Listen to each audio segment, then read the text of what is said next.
Bona fide versus labor-only subcontractor. Know the difference. If you're involved in any kind of contracting, you'll probably have been asked about payments you make to subcontractors and whether they are a bona fide subcontractor or labor-only subcontractor. Our brokers at CHAS are frequently asked about the difference, and as far as your liability insurance is concerned, it is an important distinction. Whilst it is difficult to provide an accurate definition, as the law does not provide one, it is important to try to correctly determine the status of subcontractors to ensure that the correct insurance cover is in place. Bona fide subcontractor. A bona fide subcontractor normally works under their own direction and supplies their own tools and materials. Labor-only subcontractor. A labor-only subcontractor normally just supplies their labor and works under the direction of their employer. Labor-only subcontractor agreement UK. From an insurer's perspective, labor-only subcontractors are regarded as employees for the purposes of employer's liability insurance, so payments made to them need to be included in the payroll figures declared to your insurers each year. Bona fide subcontractor payments.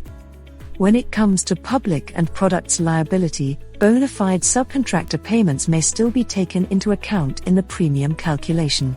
However, the assumption is that they will have their own contractor's insurance policy in place, so that any claims for their work can normally be passed back onto their insurers. This not only lowers the risk for the main contractor's insurers, but also lowers the rate charged by your insurers.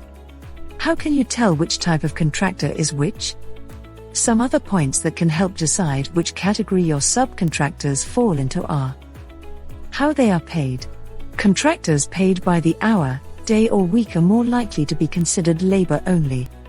Bona fide subcontractors tend to quote for a job and invoice it, either on completion or in stages. Flexibility on the job. If you are able to reassign roles to an individual contractor, they are more likely to be a labor-only subcontractor. Responsibility for additional costs.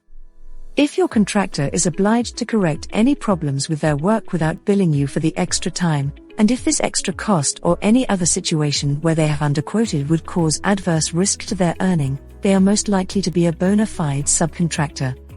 This brings us to a very important aspect. Many contractors' policies have a subcontractors clause, which requires you as an employer to ensure that your bona fide subcontractors have their own cover in force. This means that even smaller contractors should be checking that they are only employing subcontractors with the necessary cover in place. Failing to do this could have serious implications in the event of a claim. If you're still unsure, it helps to speak to an experienced professional who can explain each product and help you make an informed decision based on your personal requirements. Take out all the guesswork and avoid overspending on insurance when it comes to ensuring your livelihood.